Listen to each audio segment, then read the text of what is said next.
Well, hello there. How you doing? Welcome to another edition of Top 10 Worst of Things Ever. I'm your host for this endeavor, Jack My Stinky, and I'll be leading you on a odyssey as we endeavor to find out elements within some of the worst aspects of our society. Now, our society takes it on the chin an awful lot.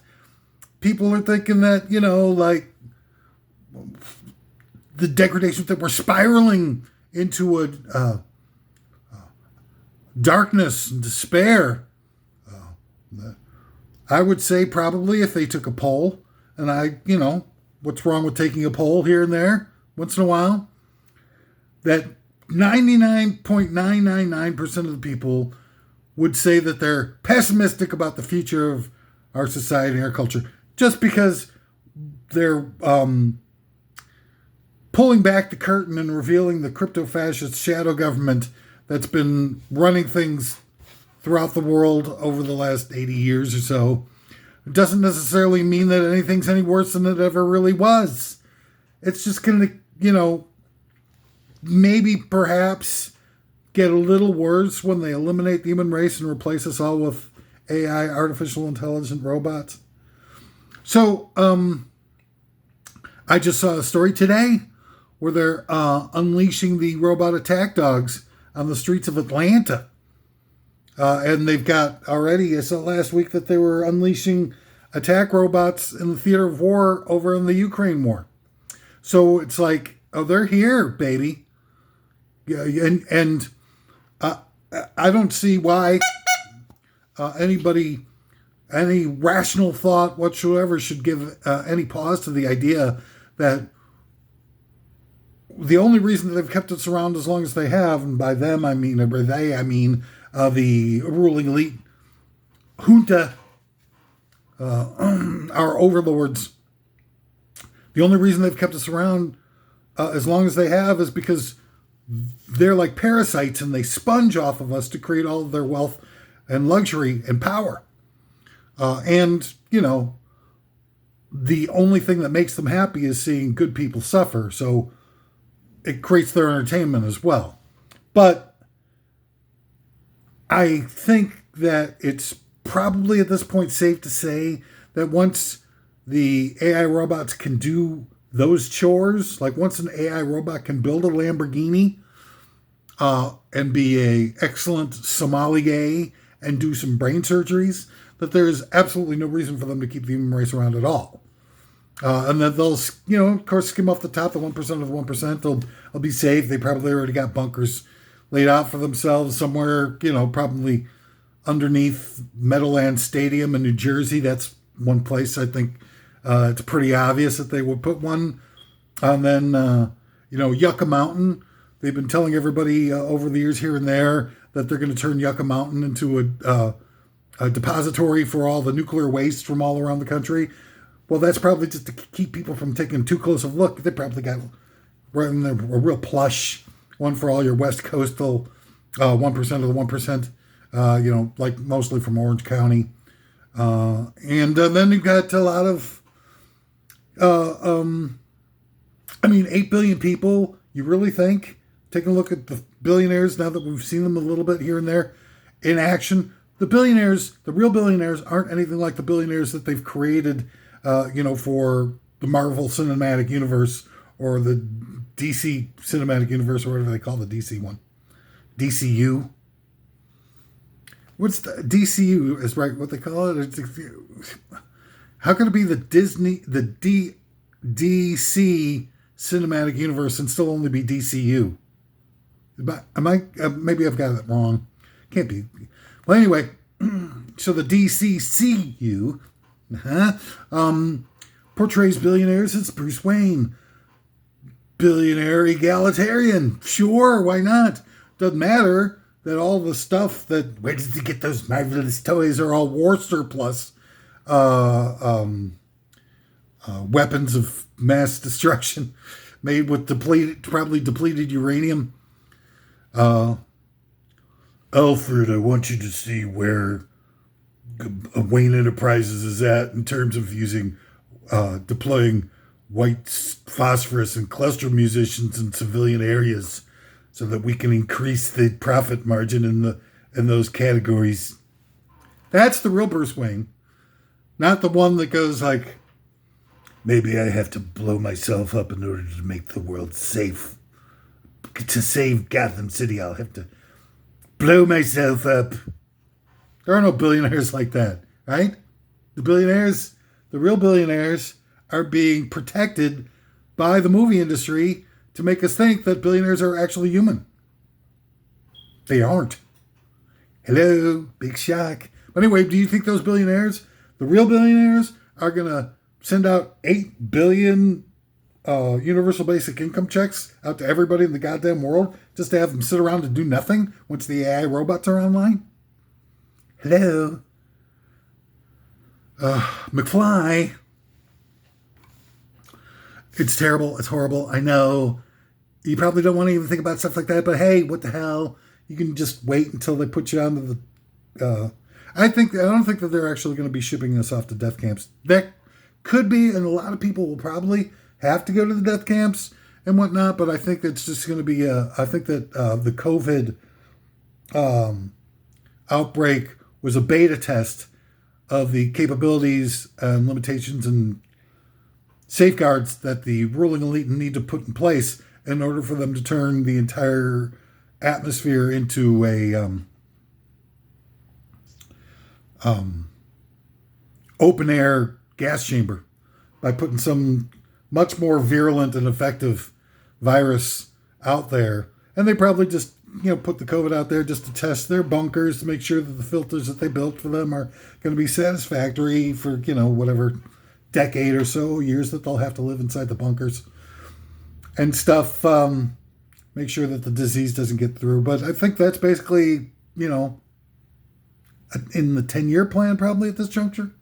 I mean, look, they've had the bomb for 80 years, right? And these sadistic, bloodthirsty maniacs for whom having 50,000 Americans die every year by gunshot was acceptable collateral damage so that they could keep the gun manufacturing business healthy so that it's ready anytime every 5 years or so, whenever the military needs to get fresh weaponry, that the gun industry is healthy and everybody's in place and it's working at full capacity and all that kind of stuff. Because if they didn't have us buying private guns every 5 years, they'd have to mothball the gun manufacturing warehouse and factories and stuff like that until the military came in. If there were no private guns owned in the United States, all that stuff would have to be shuttered, and all the people with the skills and everything like that would have to go find other jobs.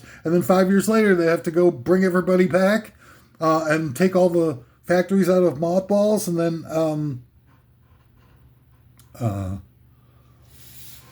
get all the experts back and train and back up to speed. And then they would have done no research and development over those, 4 or 5 years or whatever it is. So they would have to start all that from scratch. There's just no way. They could never keep a full-time military like that in place. And that's just one aspect of the military that they've got to create. But the military thinks the 50,000 gun deaths every year are acceptable collateral damage to keep their factories open 24/8, basically. So these are people for whom creating chemicals that will melt babies is a part of their job description, right? So you think that they really give a rat's ass about, wiping out massive amounts of people? No, that's their job.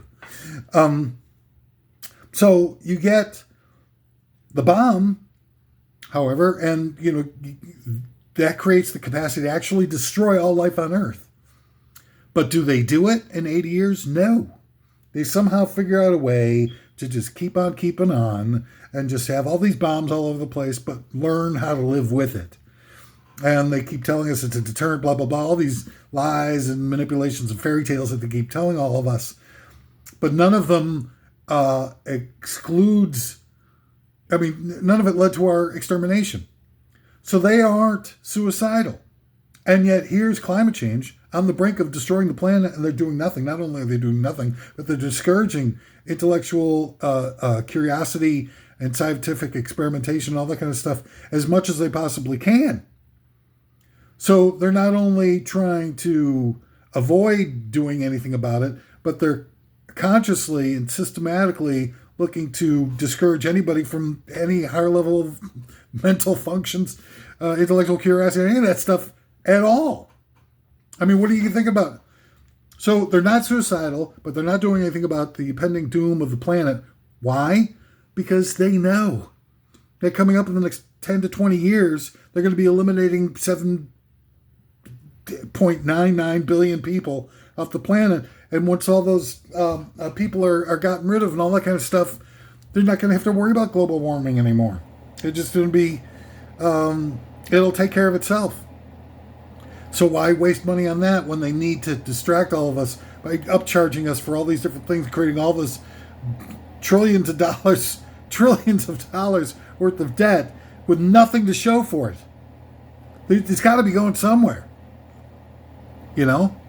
It's going to building giant, probably, I don't know, freaking plush bunkers or something. I don't know. You think I know everything? God damn it. It's part of the thrill of it all. The fact that they keep all of the objective truth locked behind in their pitiful gilded palaces. All right, so it's top 10 worst of list. Why don't I get to it? Jesus Christ, freaking 10 minutes. I just going talking out my ass. Why do I do that all the time? All right, so top 10 worst of list. Oh, this is a good one. You're going to be really happy that you stuck around. Top 10 worst things I thought of while I was banging your mom. This is good stuff. You're going to want to stick around. But before we get to it, let's try to make this as fast as possible instead of as painful. Top 10 worst of number 1, I'm nuts. I gotta let you know, I'm obligated to let you know that I, cannot be trusted or relied upon. I am 23 beers short of a 24 pack. Screw loose. I mean, whatever you want to call it. And it's not because I am not, it's because I'm intellectually gifted at a level that most people, take before breakfast. I've got levels of intellects in here that have separated me out from the pack, and it's not book smarts or anything like that. It's an extra sensory perception about the things that are going on in the world, and a total disregard for any personal life, and a stunning attention to detail that has provided with me a perspective that most people can't even comprehend or refuse to even be subjected to. It's part of brainwashing has an unfortunate component of a defense mechanism that's somehow built into the whole process. The closer that you come to pulling away the elements of someone's brainwashing, the more defensive they become. It's like, it's like their worldviews suddenly kind of being imploding within them, and it causes this almost like a chemical reaction to push against it. That's why when you have deep level conversations with people that are from a different perspective, how the closer that you get to exposing them to the fallacy of what they believe in, the more repulsed they will get by you and your assertions and your everything. They will push you away, they will bully you, they will talk over you, they will spit in your face, they will remove funding for your DEI college programs. They'll do all kinds of different things to try and curtail their exposure to some fundamental truth that they've been brainwashed against recognizing. And that's just the way it is. That's the way brainwashing works. That's what I'm talking about. It's not that I'm nuts. It's that you're nuts. And I was just trying to, kind of break it to you gently. And the fact that you all, it's sort of like this collective sort of delusional mindset that's become a cultural mainstay of our society and is, kind of left us all, in a boat without a paddle. Number two, I'm not partisan. Partisan is another part of the sickness. Partisan is the gateway to bigotry. If you're saying that like all Republicans are cult members and the other ones are saying all Democrats are sex fiends, either way, you're painting an entire group that you're trying to objectify with the same broad brushstrokes. And that is bigotry. I'm down to golden rule only. Do unto others as you would have them do unto you. Be kind, be nice, be decent. Be patient with each other, forgiving of others, and realize maybe before it's too late that the divide isn't between left and right. The divide is between haves and have-nots. And they've got, various different types of subdivisions that they're creating within the left and the right to make it so that right people can't even act together unilaterally towards their goals, and left-wing people can't even act unilaterally towards their goals, to the point where it's just a complete circus of idiocy.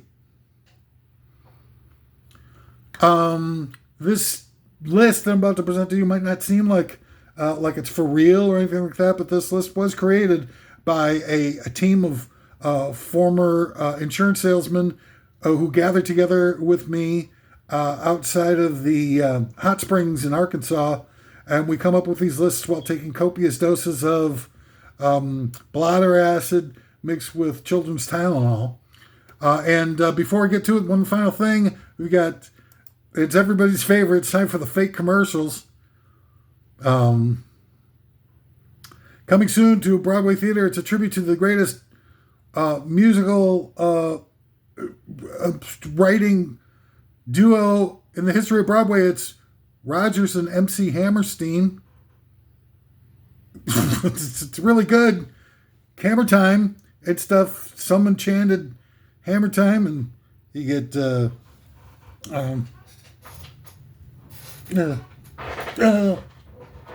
these are a few of my favorite Hammer Times. These are a few of my favorite Hammer Time. MC Hammerstein. It's from the producers of Gone with the Wind. Now comes Come with the Wind. No. I can't believe how bad these are.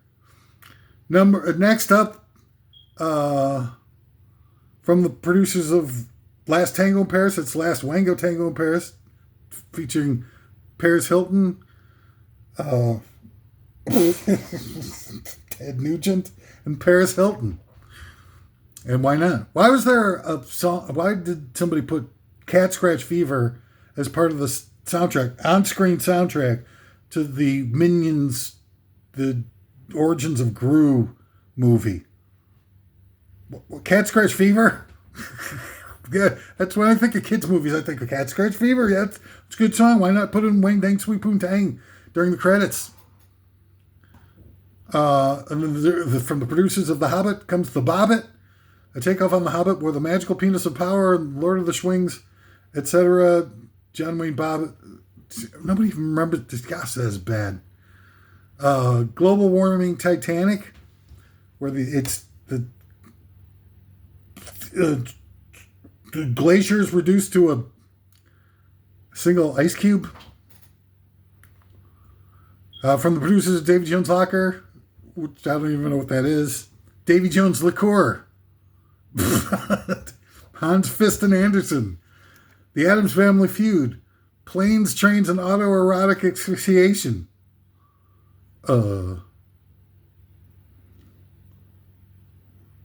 Necrophilia.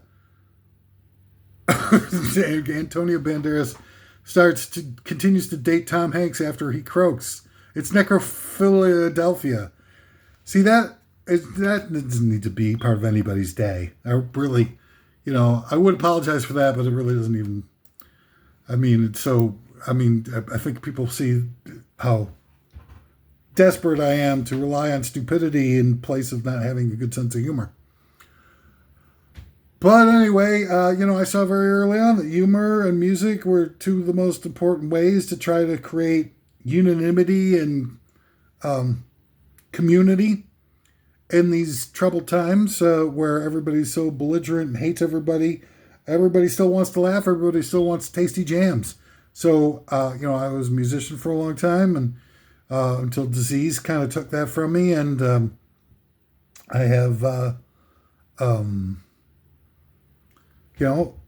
it's an attempt at of comedy to try to draw people in, try to make it, listen long enough in order to be able to, maybe get a few ideas in there to make people kind of build bridges.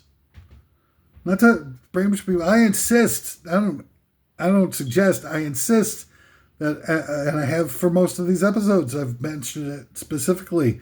That people, when they hear things, and there are a lot of things, that they should, don't trust me to look it up for themselves. But take 5 freaking minutes out of your freaking stupid ass life for once. All right, so top 10 worst things I thought of while I was banging your mom. Number 10, it's no wonder everyone's so dumb in our country. What with the top education priorities being the 3 R's. You've heard of them? Perhaps. The 3 R's of education: reading, writing, and arithmetic. But only one of the 3 R's actually begins with R. It's the 1 R's, stupid. I mean, what, am I alone here? Are people, the frickin' food pyramid, when it came out when I was a kid, said that you needed to have like 20 different servings of grains every day. And we should be surprised that we started sprouting fatties left and right. And then the goddamn Diablo, President Diablo, who has this little psychotic director of Health and Human Services or whatever, just flips the goddamn pyramid and says okay, now you need 20 servings of fat and whole milks and stuff like that. Just as stupid and diabolical, but now the pyramid's upside down. That's clever. How long did it take you to come up with that one? But no, reading, okay, that starts with R. So there's 1 R right there. Writing starts with W, okay? So, hey, there we go. You gotta subtract one of those R's. And based on the intellectual... the quality of intellect used in coming up with the idea of the 3 R's, I'm not so sure that subtracting 1 from 3 is going to lead to a productive, correct computation. But let's scurry along to the third item in our 3 R's, arithmetic. Arithmetic. So, arithmetic is actually in place of the word arithmetic, which actually means doing math, okay? It's not arithmetic. So reading, writing, and arithmetic is R for reading, W for writing, and A for arithmetic. So, I mean, you could have given the 3 R's are really maybe raw or, I don't know, RWA or some, I don't know, but it's not 3 R's. And having that as being a big, sort of phrase regarding, the basics of learning subjects is just so perfectly emblematic of what our educational dilapidation has been. The lack of resources, the lack of commitment, the lack of energized efforts to see the value in creating well-educated people. It just sort of makes you kind of realize that this country's braggadocio is based on something other than reality. Because I don't know where you think that America's Great again includes in that picture fifth grade reading level on average for all of its people. That's not going to lead to anybody having a good life, a great life. I don't care how much money you've got. If you don't have any education, if you don't have good health, in order to be able to, those are the priorities in your world. The greatest luxury item that I have ever had in my life that I thought was just the greatest thing is having in-house laundry. I don't care about, who the hell cares about the stupid ass dumbasses thinks about luxury items and stuff, yachts and Maseratis and L6, L7s, whatever the hell. To anybody that has ever aspired to those types of things as being emblematic of having a great life have been totally delusional. The things that have a good life was born, when you go through obstacles in your life and you overcome them and challenges and speed bumps in your life and you overcome them and you build that inner strength and character, and you can use that inner strength and character to help support and advance the opportunities for those in your life who are really worth caring about. That's the best thing in life. And, education is a big part of that. Health is a big part of that. Awareness, not necessarily book smarts, but experiential knowledge in the world. It doesn't matter if you push a broom or if you're, CEO of a corporation. If you do the job the best of your ability, because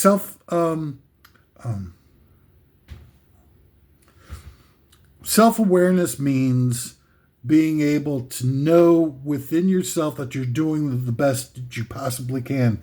Not that there's going to be somebody watching you on TikTok, or that some, eye in the sky is going to be keeping an eye on you to keep you honest, everything like that. No, for you to feel within yourself that you are the best person you could possibly be. And it's not just from some, external source telling you what's right and wrong.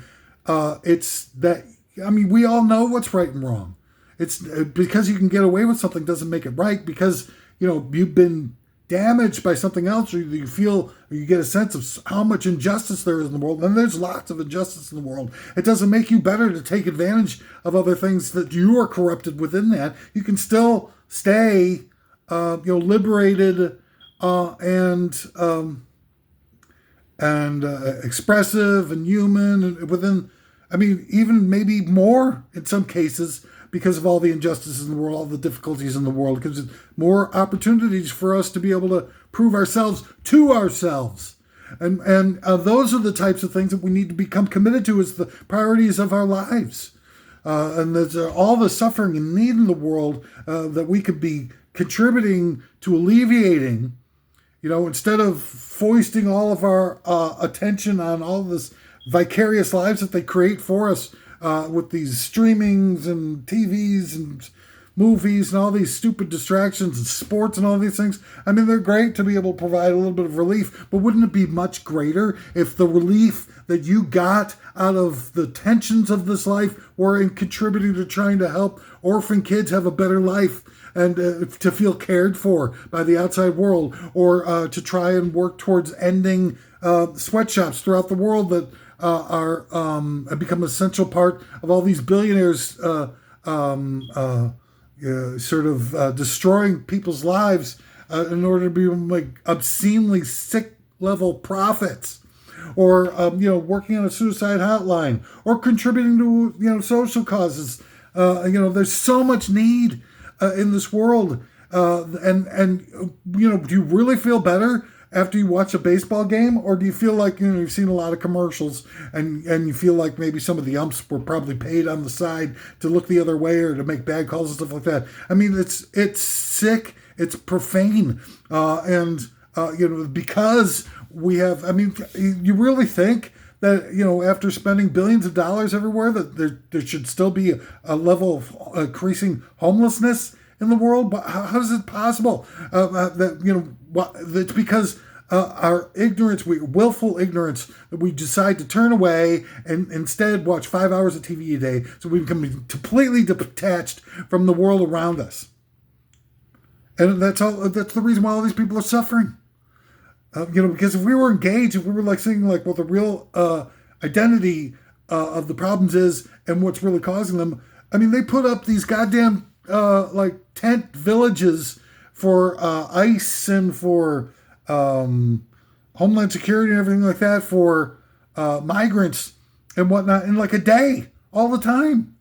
Why don't we have giant tent cities for people who are, unhoused? No, but seriously, why don't we have those types of things everywhere?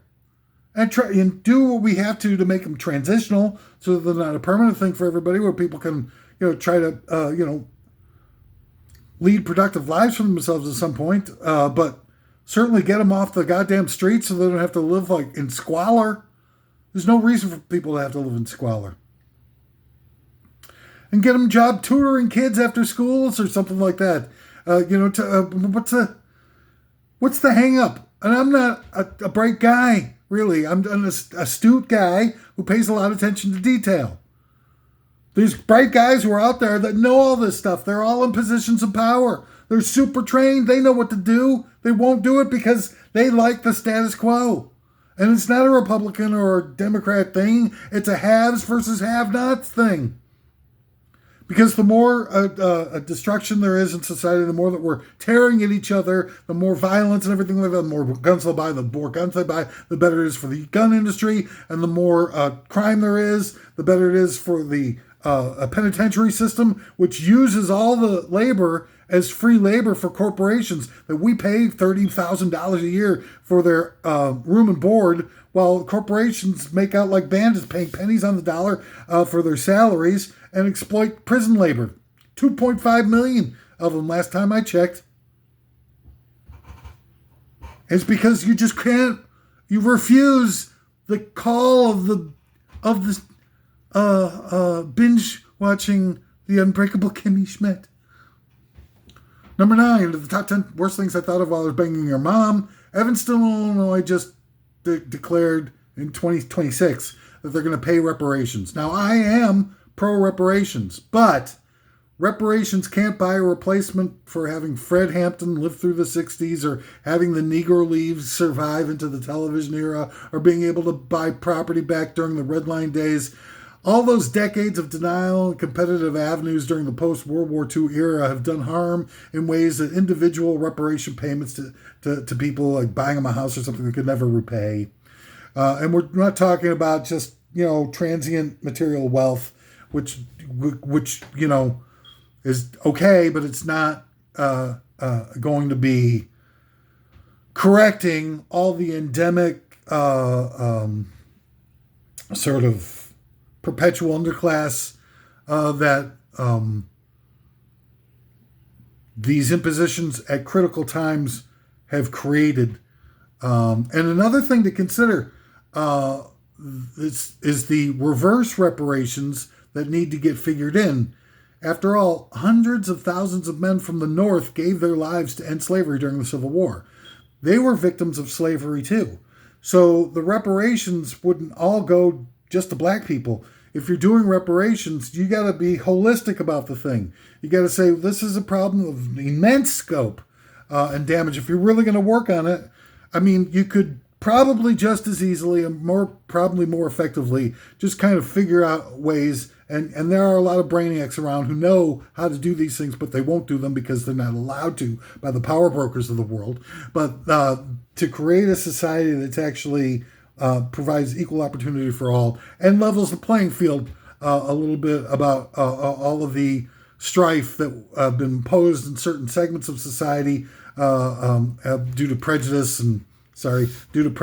and ongoing discrimination and unfair economic disadvantages that have become, sort of perpetual cultural elements within our lives. And I'm just sorry, but you can't, if you're going to be just doing payments to a bunch of people, it's not going to work. It's not going to work. It's not going to heal the damage. The damage is too widespread.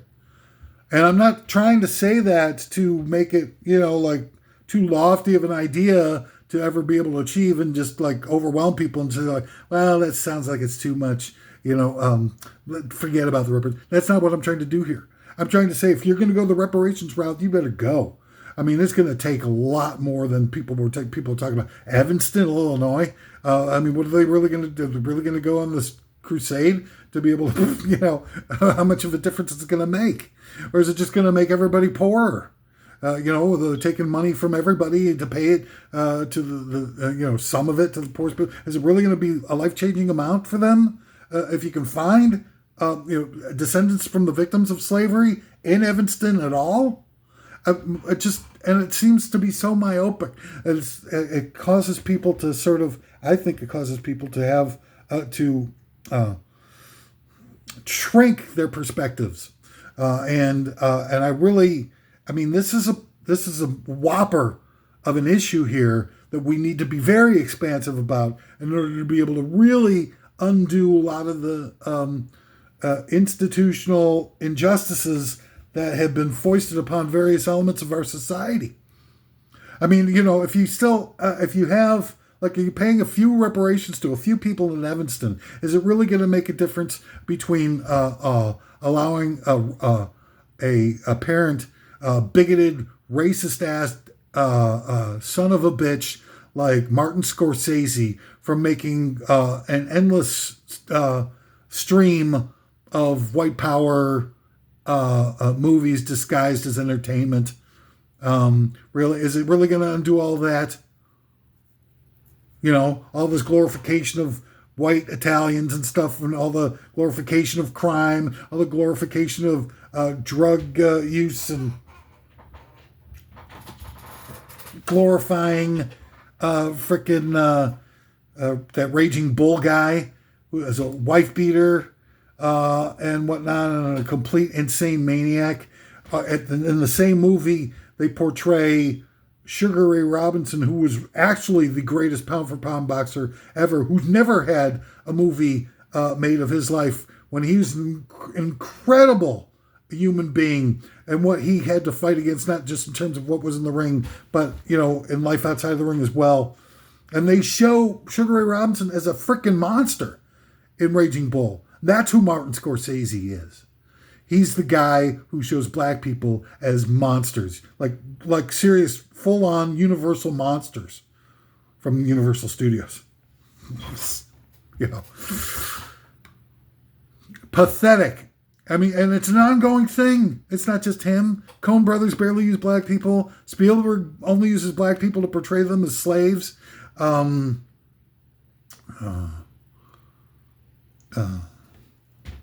others. Number 8, the top 10 worst things I thought while I was banging your mom, like a rented mule. The 2 meteorites crashed into the United States. 3, actually. I think I saw a third story. Crashed into the United States since the Iran war started. Are we sure that they're meteorites? Dun, dun, dun. Could they be Iranian drones? Or people just like Iranian splinter cells firing drones? Number 7, top 10 worst things I thought while I was banging your mom. There's so much traveling in the modern NBA that the players are managed nowadays by Airbnb instead of Air Jordan. No, see, that didn't work. What I was trying to say is I saw a clip of LeBron goes from the half-court thing to stuff in the basketball with one dribble. And supposedly that's fine. And I'm just thinking how is that fine? How is this a game anymore? If people just run for about 20 minutes or whatever and pretend that the game, you used to have to be able to dribble in basketball. Do they not have dribbling anymore in basketball? Did I miss something? Because I know I haven't watched. I was a big basketball fan, somewhat, back in the day. I had to suffer through the injustices of the Tom Boerwinkle and Bob Lovedays of the Chicago Bulls when I was a wee tyke. And it was bad. And they got Artis Gilmore there for a little bit. I was already done with it. But then I was, Jordan years, everybody was watching. I watched them, Hate Michael Jordan. I hate Michael Jordan. So it's he's a war criminal, hate criminal, whatever you want to call it. With all the endorsements he did for Nike and those sweatshops all over the place, and Michael Jordan's just like, hey, I'm the greatest thing. How you doing? A total jerk off. Never met a commercial endorsement that he didn't like. That guy, really, all the power that he had, all the strength that he had as a competitor, all completely out the window by what a despicable, horrid human being he is in real life outside of Jesus Christ, how much is enough, Michael? And what did you do for those 2 years that you were kicked out of the NBA? What really happened? And your dad died right around the same time? There's something really shifty, skeezy going on there. Why can't you just get somebody who's really great, on the court he's great, fantastic, wow, whatever, big whoop. But why can't he just be a decent human being outside of the thing? Why are you going to be such a punk jerk off? And why can't you have to dribble anymore in basketball? Am I missing something? Did I miss something? Did they prove for people not to have dribbling in basketball anymore? And I just missed it. Number 6, the top 10 worst things I thought of while I was banging your mom. Walt Disney made movies in the 1950s with Nazi party members and the Academy with what's the guy's name? Werner von Braun. Actual Nazis. Not just guys who were Albert Speer, who is a Nazi architect and stuff like that, who wasn't supposed to be as dedicated to the ideology as some of the others were. And no, they used actual Werner von Braun and a couple others from his ilk, who were working directly with Walt Disney and appeared with him in movies that Walt Disney made, which they talk about. They've got these guys where they talk about him being and these are the guys who invented the V2 rocket. And they show V2 rockets being launched, but they don't tell you that the V2 rockets being launched are the Nazis attacking London and killing people. And they're just showing them, here's the V2 rocket being launched. But they don't show the other side of it where here's the V2 rocket landing on London and killing a half a dozen orphans. And there's Werner von Braun's walking around going, they came up with the idea to have multi-stage rockets.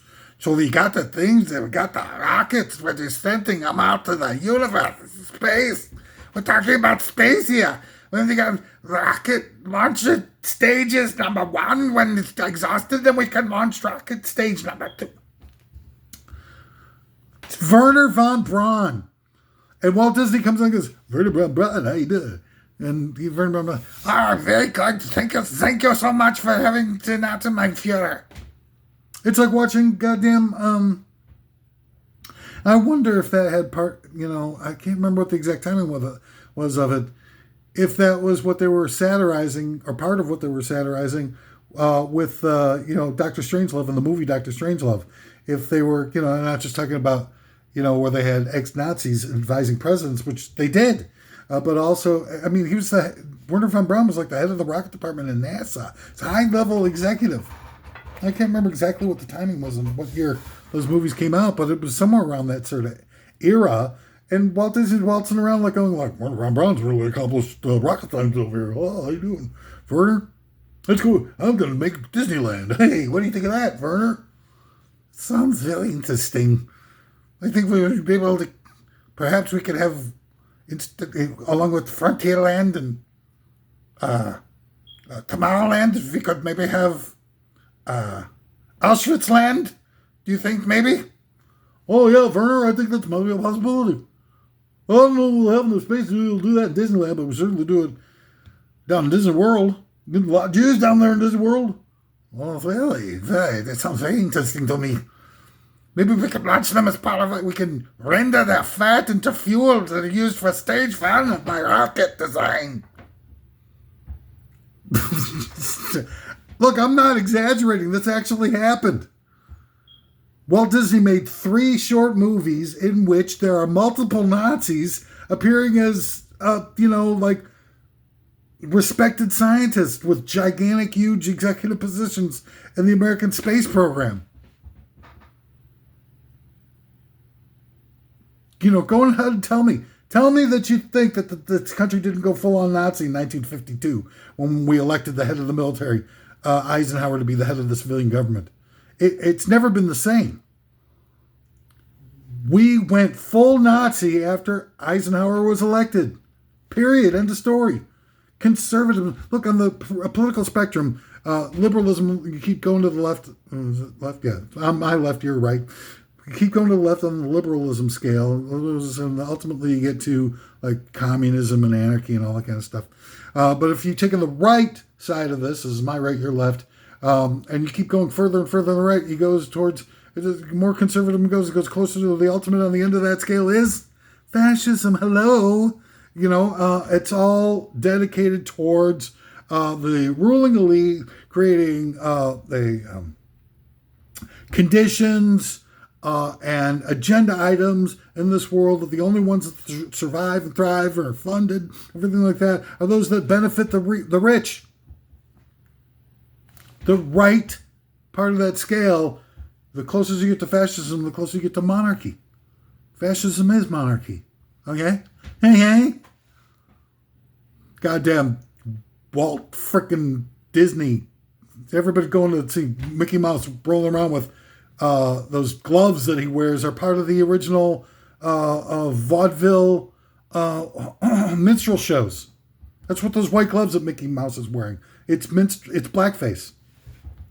Dumbass. Number 5, the top 20 worst things I thought was banging your mom.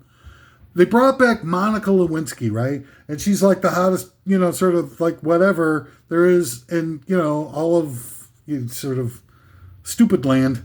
And they first brought back Monica Lewinsky, if you all remember, and I'm sure you do, in the Beyonce song Partition. And then, she's doing a song like, like talking about Monica Lewinsky and stuff like that. Beyonce is all this like ultra left liberal type or whatever. What's she bringing up Monica Lewinsky for at all? Were there no examples of like tawdry behavior that you could pull from on the right or other, or rightward leaning people like, oh, they lied to us about the Iraq War and led to the death of a million civilians. So, why don't you bring that up in a song? Well, I mean, the idiocy of the whole thing is pathetic. Partition itself is like a song about, a woman getting basically like raped. She gets all dolled up to go to like a big, social event or something that's very, very important to her. And then they get in the back of the limousine and the guy says to, Beyonce, look, instead of going to this thing, why don't we, knock boots? And, Beyonce is just like, but we're going to this thing. And the guy's like, we're going to knock boots. And she's like, I want to be, anything that you want me to be as all I want to be. Real, liberated, women's liberation type of thing right there. And that's the best that people can muster in terms of like being able to find somebody that represents them, women, and that's what we're supposed to look up to in terms of like somebody who's very liberated attitude. And she calls her tour right around that time. She calls it the Mrs. Carter tour. Mrs. Carter. It's like, that's the highest attainment that we can get to a mainstream level of personality to represent women it's frightening. It's so freaking horrible. Well, I mean, that's the best that we can do. I'm going to call Mrs. Carter tour. I'm going to call the Barefoot and Pregnant tour.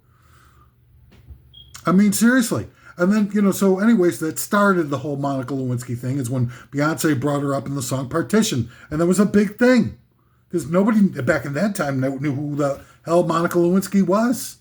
And then all of a sudden, all of her, fanatical followers are like, Monica Lewinsky? What the hell is that?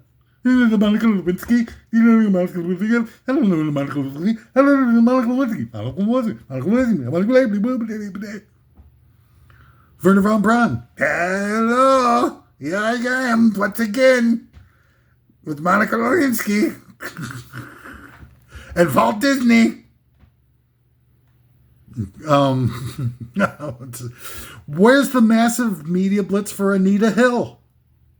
That's what I'm asking with this line item. Anita frickin' Hill, anybody? Hello? No, never. Because that would go against, Justice Thomas. Really freaking, was it Bill, Tom, Bobby? Clarence Thomas. A pubic hair on her Coke can. How do you even make that up? I mean, what kind of sick-minded jerk-off would think of saying that as a lie instead of saying, like, he just touched my ass and I told him not to a bunch of times, but he kept patting me on the ass.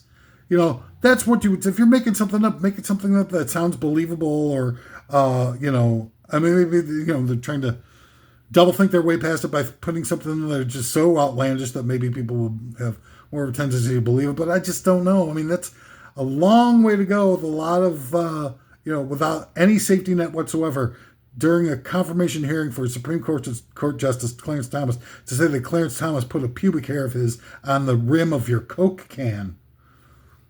But has there been a massive media blitz for Anita Hill? No. Massive media blitz for Monica Lewinsky, though.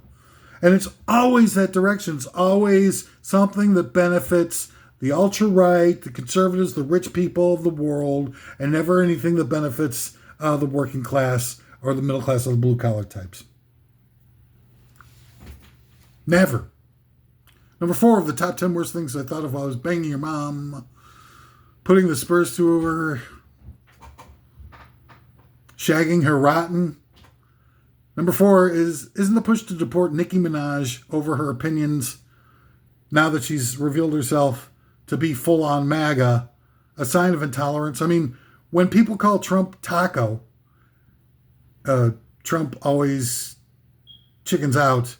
Isn't that the same type of playground bully type of name calling that we were complaining about when he, does with Lion Ted and making fun of that journalist and stuff? I mean, those are the types of things that were some of the biggest complaints about Trump in the early days. Now people are just like, sinking down to his level. Do we know? Do people realize the degradation of our society and our cultural norms that's happening? I mean, Ilhan Omar is out there in the State of the Union address in 2026. What you call it? Harassing raspberries, heckling Trump. Just that bursts out loud. And I don't know, but I seem to remember during the Biden years, every time Marjorie Taylor Greene would heckle Biden, the left would be like, oh, Jesus Christ, what a classless jerk off. But Ilhan Omar does it. I mean, what does that say for anybody, anything, any of this stuff? It's so goddamn bad. What the hell's wrong with you? It's just like completely collapsing. The bar keeps lowering, lowering, faster and faster rate all the time. And people are just like, oh, okay, well, whatever. And,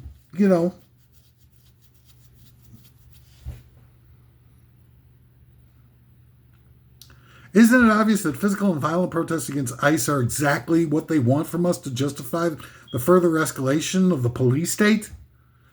And yet people keep doing it. I know, it's like it. I mean, it's almost impossible to stay on the sidelines and things like that when these horrible things are. I saw a lady in Chicago who's getting dragged out of a daycare center in front of a bunch of kids by a bunch of stormtroopers. I mean, it's horrific. But, thus far, until all the statistics are in, Obama is still the number one deporter in charge. He's got the record in terms of the amount of deportations that happened under his watch. I never saw any of this stuff with the dragging people out of...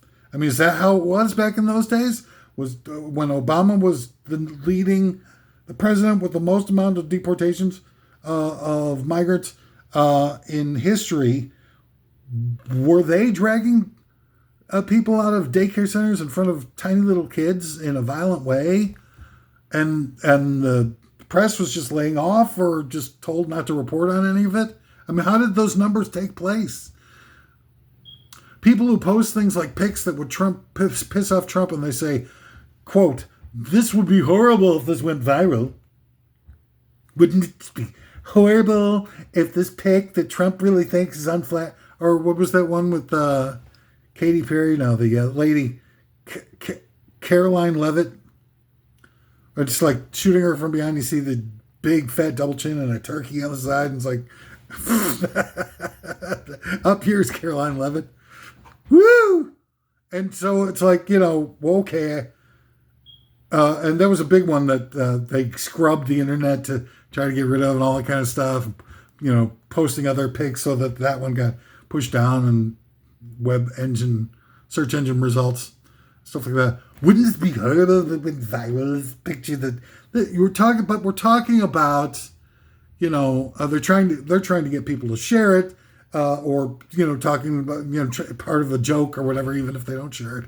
But the truth of the matter is that a non-agitated Trump is acting like he wants to blow up the whole freaking world, and he's clearly psychotic. And if you don't believe in, I believe all of that is scripted. Trump's boss is all planned all this stuff. It's all fully scripted. Trump was brought in to provide distractions while they pull back the curtain on the crypto-fascist shadow government and allow it to operate freely. And they prepare society for the usurpation of the human race by AI cybernetic robots. That Trump is just in there to just create as much of a distraction from all of that as possible. But if you believe that this Trump thing is for real and it's all just, free for all, why would you want to agitate a psychopath? What is it that you get out of it? You just make the psychopath crazier, and he foists a lot more suffering for innocent people because of it. And that's one of the main problems that we've got, is the fact that we're just totally oblivious to the impact of our actions and just willy-nilly will do things that lead to immense amounts of suffering. We need to start doing things, and this is not a partisan thing. This is human beings. We need to start doing things that help out the actual human beings who are worth a damn. Working class, middle class, blue-collar types, independent business owners, and screw the corporations. Corporations ruin everything. Billionaires ruin everything that they touch. Our culture, our humanity will never be safe in a world with this much inequity, with this much consolidation of wealth into fewer and fewer hands, are all methodically toxic and sick. I mean, these monsters need to be hospitalized, and while they're just creating more and more victims, it's like freaking,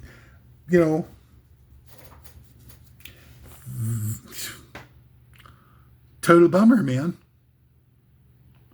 And if you want to, get rid of Nicki Minaj for her views, then fine. But why are your views any better than hers?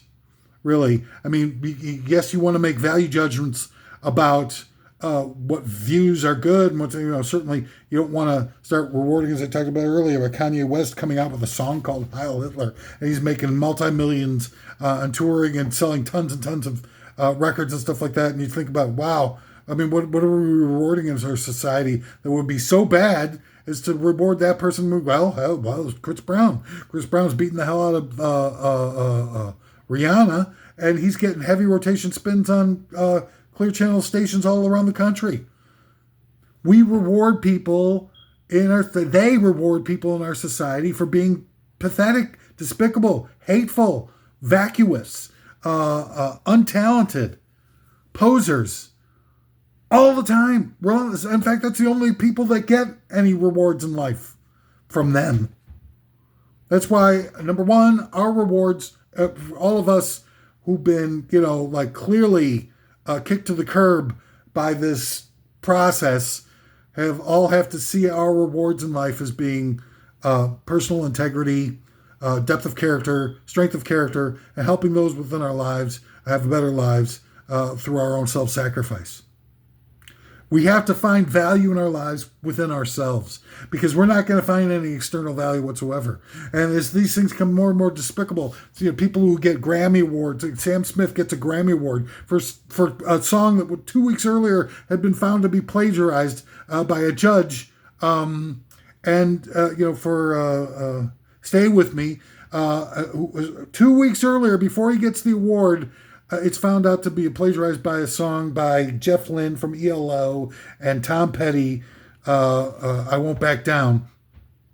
And those two guys who have been, killing themselves trying to make good music and improve the depth of their expressions for forever, had never gotten a Grammy Award outside of the one that was awarded to the song that was in large part stolen by Team Sam Smith, whoever those people are.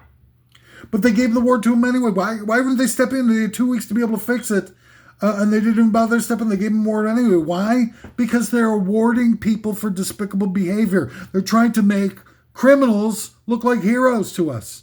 Why? Because it's a recruitment tool to make more criminals, to be able to go out on Monster.com and start advertising. We need people to sell drugs for the CIA.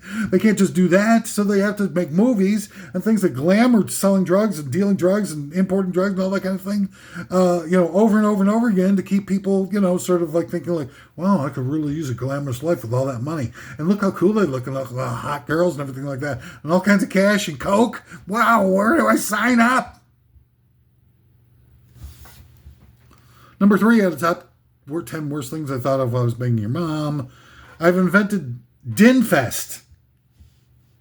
Dinfest, a meal between dinner and breakfast. Now, look at me. I know I am, I spoil myself calorically. I am like a gravitationally challenged person. I don't know what to tell you. It's mostly because of the immense amount of pain that I've had through a few diseases and stuff that has kept me out of shape and in poor health. But, certainly there have been times in which it was my own fault. But let's be honest. Lots of people are having that extra meal after their regular dinner, a second dinner. And calling it a second dinner I've heard it called a second dinner before, and that's not making it second dinner. That really does make people seem like a total lack of discipline, sort of self-indulgent. All right, I'll say it, fatties. All right? Put the comments in below or whatever. You can hate on me for something like that. That's why I think Dinfest is the new brunch. Okay, it's the second brunch. Dinfest, and we all do it. I mean, lots of people doing it all the time now. A second dinner is not going to be able to be sold to the American people and capitalized off of by conventional commercialism. We need a term for it that doesn't have so many sort of negative, qualification, negative things to it. Connotations, that's the word I'm looking for. Doesn't have negative connotations. Second dinner sounds like, wow, what a pig needs a second dinner. There's people starving in the world, pig. 9 million people a year die from starvation-related causes. 23,000 people every day. But How dare you bust out math at a time like this? I dare to bust out math. I'm busting a math nut right on you, all over your face and chest. Dinfest is the perfect solution for this because we know everybody's doing it. Everybody's freaking having a second dinner. But you can't talk about it because it's some second dinner, second brunch, whatever you want to call it. It just feels wrong. But Dinfest, now you're talking, because now you can start talking about, oh, what'd you have for Dinfest last night? And you'd be like, well, I had a nice half a rotisserie chicken and a fingerling potatoes with monster sauce. So Dinfest, now all of a sudden you're talking about the quality of the meal. You're not talking about the fact that now you're having 4 meals a day. It makes sense. I'm telling you. Madison Avenue is going to pick up on this. They're going to see this video. So many of these ideas I'm putting out there are just going to be stolen willy-nilly. I'll never get credit for any of this stuff. People are out there, I guarantee you, the 3 or 4 people that are watching this are going, Dinfest, yes, Dinfest, yes. Mm-hmm. These are the same people who are trying to sell cigarettes to 15-year-olds because they know that those who are addicted to life are mostly to tobacco products, are mostly addicted before the age of 15. Dinfest. Yes, this will go good with my cigarette marketing campaign to 14-year-olds. I can't wait to pitch it to my superiors. Oh, superior, it's Werner von Braun. I am your superior in the tobacco industry too. We will kill children. Yes, and we will shoot them to space. I will render their fat into rocket fuel. We must make them fatter by giving them Dinfest. And when they have a 4th meal with Dinfest, they will become fatter, which will give us more fat to render into more rocket fuel. Werner von frickin' Braun. Number 2 of the top 10 worst things I thought of is banging your mom. Is there a cut of meat out there that's younger than a beef, that's younger than veal? Because, how about fetal veal? Now, don't get too, repulsed by the idea. Hang on with me. Let's walk. We'll talk. Let's walk and talk. There's no, the whole idea of veal, right, is to take a baby cow and you put it in a pen so it can't walk or do anything and sort of immobilize. And the more you immobilize it, and, the more tender the flesh will be. And, people live with that, going, veal, tasty. What's more immobilized than the fetal position? Okay, so it's not really that I'm coming up with a venal and sadistic, psychotic idea here. I'm just working off of the idea that's already economically viable and is a gigantic market segment of the industry, and saying let's create a super veal, a fetal veal, right? Because they're mobilized in the fetal position in 9 months. They get the chef to show up to the birth, right? And right as the calf slides out of the cow, goes right into a giant pan, and they just fry it up into a nice, tender Parmesan. Fetal veal Parmesan. Werner von Braun loves his veal fetal.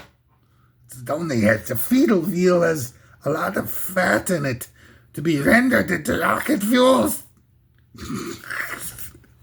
Fetal veal. You imagine, how fast it, Madison Avenue would be glomming onto that one, man. Like, what was it? Was pork the other white meat? Fetal. The other white meat. Sorry. So I don't know. I only laugh because it's so much of what you deserve. You've been playing the victim card without even knowing that you're playing the victim your whole lives. Oh, pork, the other white meat is.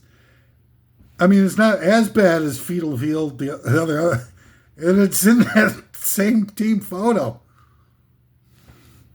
It's not a big leap to what we're already doing. All right, so now the top 10 worst things I thought of while I was banging your mom. Number 1, punk rock is for cowards. Oh, damn it. Freaking bell.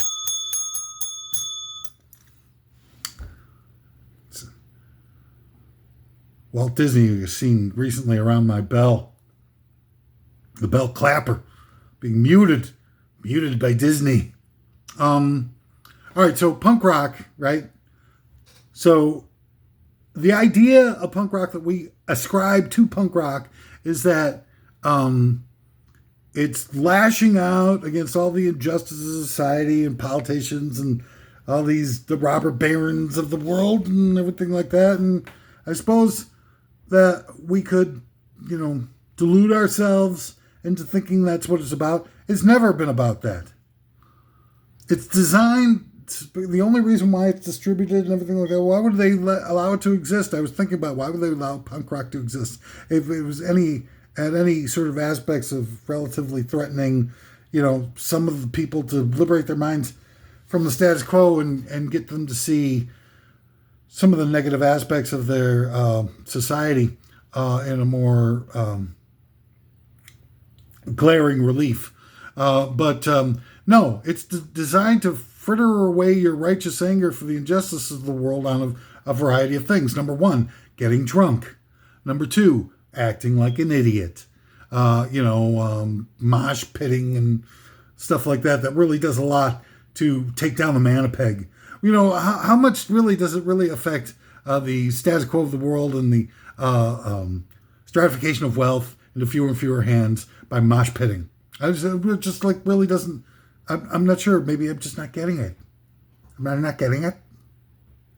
Number 3, screaming away your anger. Because, it's great when you take all of that righteous indignation and you allow it to vent and fritter away out into the ether by screaming at nothingness. Instead of taking that anger, channeling it into effort, creation of ideas, collaborations that are designed to actually take down the ruling elite a peg, to create institutions that are dedicated to distributing countercultural ideas on a more mainstream level instead of, getting marginalized, especially in the electronic era of in the internet. So screaming away your anger, what does that really do for anything? Again, am I missing something? Did I miss something? If you really had any guts, you'd take that anger and focus it into the day-to-day elements needed for real change. Big deal. So you saw that somebody who's like murderous, bloodthirsty, greedy, megalomaniacs are doing bad things in the world. Oh, gee, let's sing about it and scream and bump into each other on a dance floor and get drunk and stupid. That's stupid. That'll help things. That will help. Being stupid. Yeah. The Ramones. Blitzkrieg bop. Blitzkrieg bop my ass. Our overlords love it that you spend your energy on punk and metal and all that poser-ass garbage. Real people fight for change and do something about it. And they collaborate. They learn how to overcome their differences to be able to work together to try to advance the cause of the human race instead of just sitting around and letting themselves get victimized more and more and screaming about it and crying about it, how good they are, recognizing how bad it is. Recognition is just the very, very first part of the whole puzzle of making the world being a better place. Recognition is nothing to celebrate. It's just the very basics of what needs to happen in order to be able to make change happen. The hard work is the hard work. After the 3-minute song is over, what do? You go to a club and you listen to more of it, and you bounce around and act like a drunken idiot. You really think that's punk? Punk is getting the job done. Punk is like self-sacrificing. Punk is working all the time towards higher levels of personal and societal integrity so that people aren't suffering at the hands of the billionaire fascist elites. That's punk. Punk is being educated about things and not putting the blinders on because it makes you depressed to look at the news. Punk isn't going to concerts. Punk isn't going to baseball games. Punk isn't going to shows and movies and everything like that. That's all contributing to their power. All of those institutions. And there aren't any institutions that contribute to, the goals, identity, power, and strength of inclusivity that's needed for our humanity to thrive and flourish. Am I dumb? Am I missing something? But no, I see people wasting all their freaking time and energy on doing stuff that leads to nothing. Marching around. They heard that they just had the third march for the No Kings thing. Not only it just pissed me off that you're talking about people that are calling their movement the No Kings thing when it was the Democratic Party in 2024 that had Kamala Harris, who wasn't even elected as a representative of the Democratic Party, who got forced on to be the alternative to Trump, which somebody who was the least popular person in the 2020 primaries and became less popular as vice president, is the one that they choose to go up against Trump. It's like, this is a life-changing election. We need to have the best foot forward. And Biden falls asleep during the presidential debates, and then they bring in Kamala Harris as the most unpopular person in the primaries. Didn't even have a single delegate before they were the first one to quit. And all of a sudden you're thinking like, oh, well, this is all MAGA's fault. It wasn't all MAGA's fault. He would have had a decent candidate. You would put together, and you could say like, oh, well, we're just dealing the hand of hell. They were lying to us. Yeah, they were lying to you. Yeah, but they were also lying during, when they were jobbed Bernie in 2016 and 2020 when it looked like, Bernie had the nomination wrapped up, and all of a sudden, just like a day later, after he was threatening to take the primaries in both of those years, all of a sudden it just all turns against him. That wasn't fixed. No, not at all. It wasn't fixed at all when they railroaded Al Franken out of the Democratic Party completely, when he would have been the perfect candidate to go up against Trump, with his vast amount of experiential knowledge and entertainment and his wit and everything like that. When they drove him out of the party because of some picture that was just, a simple, stupid joke that the person, was mocking. He wasn't actually doing it. He was mocking. He was grabbing some actress's jugs and while she was asleep and stuff like that. He never touched them and everything. And the actress herself said it was no big whoop, that the guy didn't do anything. He was nice as could be. And yet they had the Hillary clone, Kirsten Gillibrand, take care of business and get that guy excommunicated from the Democratic Party. There's reasons behind all of that, because there is no real Democratic Party. Okay?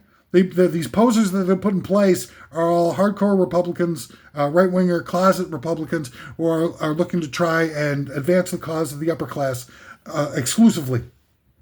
And the middle class, the poor, the working class, all of those don't have any representation at all whatsoever anywhere in our society, any institution in our society. To build those institutions and is the only thing that you've got going for you. You don't have the material wealth that the right wing has, and you never will. The only thing that you got is numbers, and if you can't mobilize those numbers and create at least some sort of resource that has some objective truth to it, some sort of distribution network, some sort of news network, something like that, that's not owned by billionaires, that transmits some sort of means of having a relatable and reliable objective truth that can tell people how it really is, in spite of all the corporate sellouts and whatnot, and that provides opportunities for cultural mechanisms to grow, not just one or two different artists who say some good things. Like occasionally you get a Kendrick Lamar or you get a MF Doom or somebody like that who tells it like it is.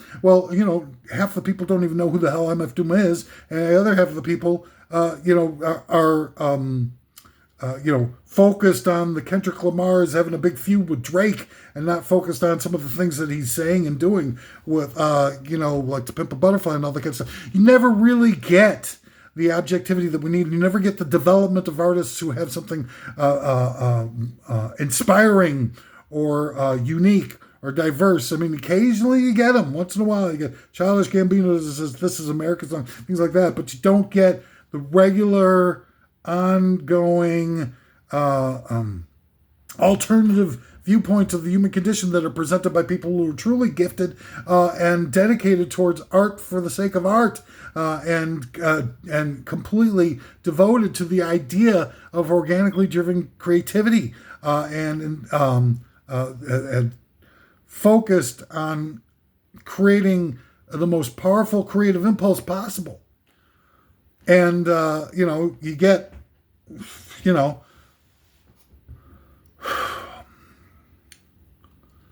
during the 1968 Democratic Convention, you had those, they had debates on ABC. It was covering both conventions between Gore Vidal and William F. Buckley.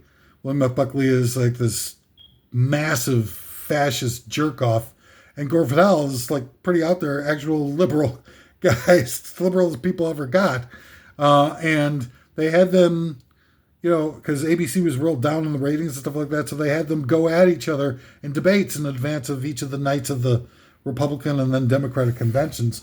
And you had, that's all, back in the day when people realized that the debate was actually based on intellectual principles and awareness, acuity, and ability to be able to, argue your point successfully. And so, people realized that at the time. So in the second to last debate, they have Gore Vidal. I don't know if he laid a trap or if he was just sort of, trying to tell it like it is, but he called William F. Buckley a crypto-fascist or something to that effect.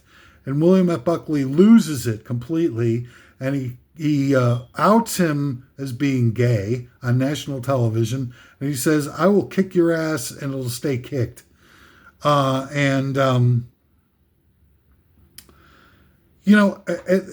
at once, he lost the debate, but ingratiated himself to the power element running our society. And so Gore Vidal, because he's outed on national television, and, I think the only state where gay sex was legal at the time was Illinois.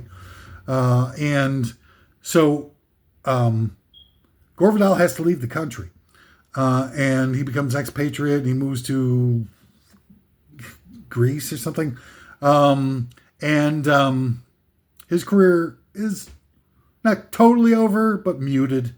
William F. Buckley is then given a weekly talk show for like the longest running talk show with a single host in history. And that's the perfect distillation of what our society really is the guy who lost the debate, ruined somebody's life over just an argument of politics, and threatened to beat his ass on national television, winds up, getting all the support that he could possibly have in our society. He gets his own TV series. It lasts the longest of any single hosted television series in history. And it's all hardcore right-wing gobbledygook that he gets to spew out to people over and over again. And there's no equivalent that Gore Vidal didn't get his own show to sort of provide a counterpoint to all that, fascist elitism and such. There's nobody on the left to counterpoint. The people going with liberal media. Up my ass with the liberal media. And I got a big ass. So you're going to have to really, get a running head start. I don't get it. I don't get how people can fall for this stuff. They must be, and there is a massive amount of brainwashing that's going on between Clear Channel and Rush Limbaugh's and Fox News and all that. It's a massive amount of brainwashing that's going on in this country, and it's all pro right wing. And there's some here and there, but like the Daily Show and stuff like that, but they're not really. Jon Stewart did a lot of negative things in the run up to the 2024 election against the Democratic Party, where he had to kill Tony, for example, at the a massive Nazi rally that they did at Madison Square Garden right before the election, telling people that he thought Puerto Rico was a floating island of garbage. And Jon Stewart, on his rebuttal to that on his TV show, is like laughing. He's like going like, "Oh, this is funny. This is just a funny joke. What are you taking?" So this is a funny joke. And they show the clip, and they come back from the clip, and he's laughing. He's going, and then he goes in the same episode. He goes like, "By the way, I just got renewed for another year. My contract just got renewed." Hello, true face of Jon Stewart. And there was others. He did this massive bashing of the Democratic National Convention, whereas he got all these set pieces just burning everybody at the Democratic National Convention. I think rightly so. Look, I think that all the Democratic power brokers are all phonies, but they show a picture of some lady in the back row or something like that, and she's sitting there on their phone, kind of scrolling around, just kind of totally just sitting in there, supposedly in the crowds at the Democratic National Convention. Well, we don't know that clip didn't happen, some of the off hours, something like that, in between speakers or whatever. All they do is just show her in the back and just kind of lonely off by herself and just scrolling around. They make it look like, this is the typical Democrat at the National Convention, totally not paying attention to anything, totally disengaged. And that was all on the Daily Show. So, that is your example of liberal media? And all these jerk-offs, these late-night hosts, stuff like that, do those dumbass jokes. These guys are mostly lame pieces of garbage. Jimmy Fallon is the biggest piece of garbage in history. How the hell does that guy get a TV show? A talentless, phony, surface-minded nobody like that? And Kimmel is like the biggest misogynist in history. Did you ever see the Man Show? How did anybody think that this guy's actually liberal? This guy's got a compound out in Idaho, the white power nation, the white power state, separatist, blah, blah, blah. If you see the Man Show, it's the biggest pathetic Cro-Magnon pile of garbage ever. Totally misogynistic by anybody's standard. Would be, it would be hyper cancel cultured if people ever started to watch the Man Show again, and especially with this imitation of Karl Malone, the mailman, as it were, from NBA basketball. If they, show that part where he, on a regular basis, this wasn't just a one-off, on a regular basis, would get in blackface, what people call blackface, what I call costuming, but, was really actually pretty close to actual blackface, because not only did he do Karl Malone in a blackface costume with wearing black makeup, but also acted like a complete, sort of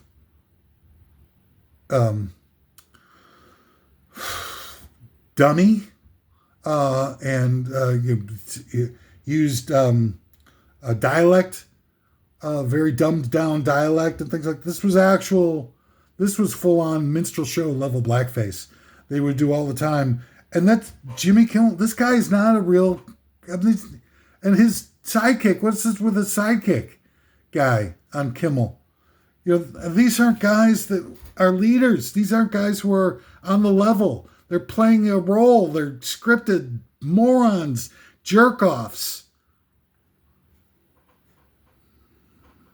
Anyway, that's all the time I'm going to put into this today. I don't even know what the hell I'm doing. It's so bad now, I just don't know if you even, if you're worth trying to save. I just don't get it. Is it that you can't figure it out, or is it that you just don't have a centralized means of being able to distribute all the different forms of subjugation that we're being beaten down with? Anyway, gotta go. Everything I've said here are all opinions, not necessarily, something that you should believe in out of hand. I think you should go research this stuff for yourself, and you tell me. Anyway, it's been a real pleasure to be able to live long enough to deliver this edition of Top 10 Worst of. Thanks for everything. Bye bye.